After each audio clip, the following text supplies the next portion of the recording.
पतिया नतिया पटना बा अदेवरा ढोढ़ी चटना बा। जी हाँ, आपने ये गाना बहुत ही जोरों शोरों से सुना ही होगा। भोजपुरी के सुपरस्टार कहे जाने वाले चंदन चंचल जब इस गाने को लॉन्च किए थे, उसी के बाद से इनको एक पहचान मिल गया और पहचान मिलने के बाद इन्होंने ढोढ़ी के ऊपर बहुत सारे गाने और ढोढ़ियों को एकदम ऊपर तक लेकर चले गए। लेकिन आज की इस वीडियो में मैं आप सभी को बता दूं कि ढोढ़ी से थोड़ा थोड़ा बदलाव नज़र आ रहा है।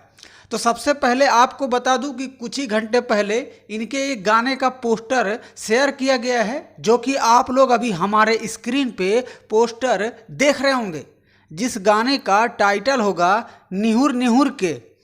भाई लोग आपको बता दूं कि ढोढ़ी अब नहीं चल पा रहा है, अब आ रहा है एक नया लेकर आ रहे हैं चंदन चंचल, निहुर निहुर के।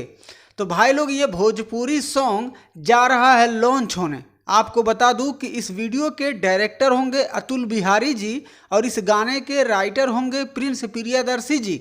इस गाने में म्यूजिक डायरेक्टर होंगे प्रियांशु सिंह और ये गाना 3 मई को सुबह 6:30 बजे लॉन्च किया जाएगा। Usman music Jackson YouTube channel है, उसी पर इस गाने को लॉन्च किया जाएगा, जिस गाने का टाइटल होगा निहुर निहुर के। और वीडियो में फैड करते नज़र आने वाली हैं सौम्या पांडे। तो भाई लोग ऐसे ही आप लोग बने रहिएगा इस चैनल पे, और इस चैनल के माध्यम से नए नए गाने का अपडेट जल्द से जल्द कोशिश मैं करूँगा आप सभी तक पहुँचाने की।